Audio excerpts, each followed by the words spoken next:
একটু জানতে চাই যে এই যে বিভিন্ন ধরনের জটিলতাগুলো হচ্ছে, মুখ ক্ষয়ে যাওয়া, দাঁতে মুখে দুর্গন্ধ, এই সমস্যাগুলো রোধে আসলে আপনার দর্শকদের উদ্দেশ্যে কোনো পরামর্শ থাকবে কিনা?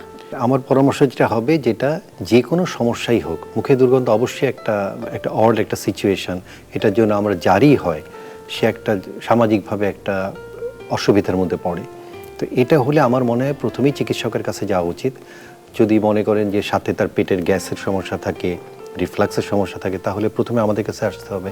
আমরা প্রয়োজন আমরা রেফার করে যার যার সাজেশন নেওয়া লাগবে সেটা নিব। আর আমার যে সাজেশনটা মেইনলি থাকবে যে মুখের কিন্তু ওরাল ক্যাভিটির কেয়ার নিতে হবে, রেগুলার দাঁত মাজতে হবে, পরিষ্কার রাখতে হবে, পরিমিত পানি খেতে হবে। পেটে গ্যাসের সমস্যা থাকলে সেটা কমার জন্য চিকিৎসকের পরামর্শ নিয়ে আমাদের এই সুস্থ থাকার চেষ্টা করতে হবে। নিঃসন্দেহে